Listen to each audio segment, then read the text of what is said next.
Blue tree monitor. And this is a little captive born male. This is a female over here, also captive born. Come on, little buddy, let's get a move on here. I gotta be honest with you, this thing is a total chick magnet.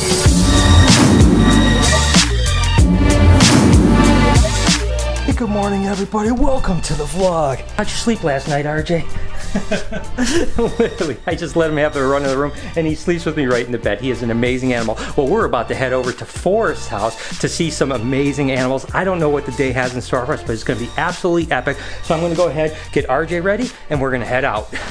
And I'm here at Forrest's place, and you guys know I love this guy. He's a true reptile collector, has the love of the animals that I've never seen with anyone else. So I'm just gonna turn it over to him. What are we doing today, Forrest? Well, usually when you come over, we're looking at, all kinds of different arboreal reptiles. You guys know that I love green tree pythons, but as you also know, I love all kinds of things that are arboreal. Arboreal means that it lives up in the trees. And recently, I've been getting really into monitor lizards. So I really wanted to show you some of the new monitor lizards that we're working with here. Oh, that sounds good to me. I tell you what, he has some crazy, I don't even know what he has. I just kind of peeked around. You guys are in store for a treat. All right, so I've been super excited to be able to share these with you guys. So the big thing I've been into recently has been, like I said, arboreal monitors. And here I've got 4 captive born different species of tree monitors to show you guys here, which this was not an easy thing to put together. And I've actually, in the last few months, been able to get all captive born specimens with 4 different species. So I'm really into these guys. I'm super excited to tell you what they're all about and also share with you a little bit about their husbandry and the best way to keep them in captivity. This one is Varanus prasinus, and it's the green tree or emerald tree monitor.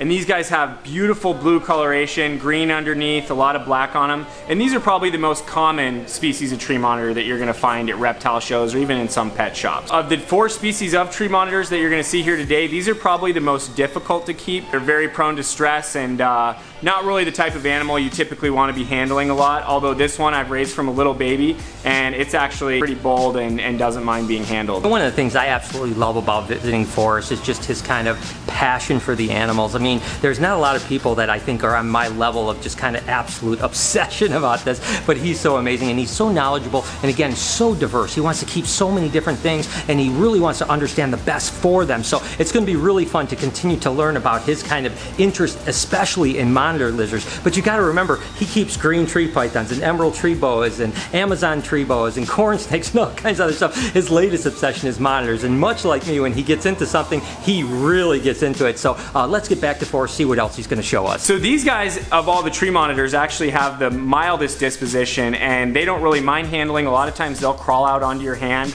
These are the Biak tree monitor. So just like a Biak green tree python, these guys come from the mainland and they have almost a mustardy color to them, kind of a reticulated pattern on their back, and they're just the cutest little guys. So I'm pretty stoked to have these guys. Look at that right there, so little and cute. One thing that makes tree monitors unique from all other monitors is that they're the only monitor with a truly prehensile tail. So these guys live way up in the forest canopy, and when something goes to try and grab them or something startles them, they'll fly out of a tree and be falling way down in the canopy, and they can just grab onto almost anything with that tail, and that'll save them from going all the way to the ground. Another fact that makes them so well adapted to living way up in the trees is the fact that they have these sticky-like little pads on their feet, and those are kind of similar to a tokay gecko. So that's another thing that helps them just grab onto almost anything. So these guys are definitely one of the most beautiful of all the tree monitors. This is Varanus macraei, the blue tree monitor. And this is a little captive born male. This is a female over here, also captive born. These guys have beautiful coloration. They're a little skittish, but they usually don't mind handling. They're definitely most people's, favorite pick when it comes to tree monitors, just because of that beautiful blue coloration. So last but not least, this is absolutely my favorite species of tree monitor. This is the yellow tree monitor. This one actually had a lot more time in the sun, and you can see how it's more of a high yellow version of it. And then this one was captive born in Canada, believe it or not, which is pretty incredible considering this species was just described in 2005. One of the things that I think is really cool about the story of yellow tree monitors is that they were discovered by a private keeper just like me and Brian in Germany named Manfred Reisinger. So that's their Latin name is Varanus reisingeri. And to me, that's pretty amazing when you have a guy, he's not an academic herpetologist, he's a private keeper, and he actually discovered 3 species of tree monitors monitors in his time. He was the first non-Indonesian to see Varanus macraei, the blue tree monitor. He was the first to see Boehmei, which is a tree monitor that nobody has in the US yet, later named after famous German herpetologist Wolfgang Boehm. And then he was the first to see these in a market in Indonesia, and he actually was able to take those out, establish them in captivity, and now we have people breeding them in Canada. To me, that's what's so inspirational and exciting about what we're doing with these animals in captivity, is the fact that an animal like this that we didn't even know about in 2005, and now here we are with captive-born animals that we're able to establish in captivity.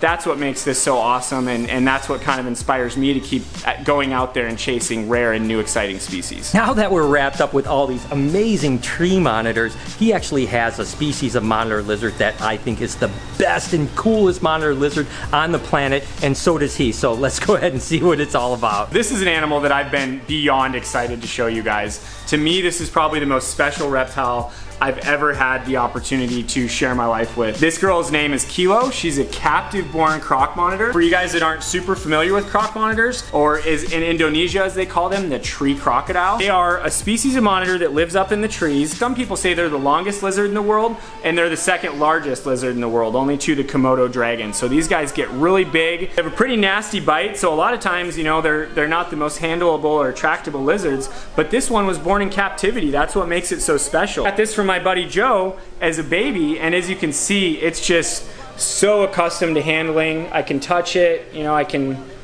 do all kinds of cool stuff with it that you normally couldn't do with the monitor lizard, and you can see that it's not just darting off 100 miles an hour, it's actually just kind of hanging out and doing its own thing. It likes to come up on your head a lot, and I'm just super excited to be working with this captive-born female. You guys remember that movie, The Coneheads? She looked like a common flat rag on payday.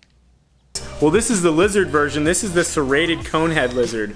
And these guys are really cool. They look like little aliens or something like that. Like, they're super skinny. They can hang off one arm. Look how long the tail is. For that little lizard, that tail's hanging way down, and that obviously helps it balance and stuff. Just beautiful colors though. Isn't that a weird, awesome little lizard? One last thing I wanted to show you guys, it's pretty cool. These aren't tree monitors. These guys actually live in Australia, and they're called the Pilbara rock monitor. And they've got some beautiful red coloration on them. This is a proven breeder pair, so these are actually a pretty good choice of species. If you want to keep monitor lizards in captivity, you could do something like this in a reasonable sized cage and actually breed them. I think that's really amazing. And that's one thing that's really amazing about monitor lizards. Of the entire animal kingdom, they actually display the largest size variation in one group of animals. So from Varanus sparnus, which is a small tiny little monitor in Australia, to the Komodo dragon. It's a really cool thing about Varanus. So hopefully I was able to show you guys the reason why I'm so addicted to monitors now, because they're just so cool. Brian's out of town, so I have to kind of hold the fort down here, do the serious stuff, like take this little tortoise for a walk. You know, it ain't easy, but no one ever said it would be. Come on, little buddy, let's get a move on here. I gotta be honest with you, this thing is a total chick magnet.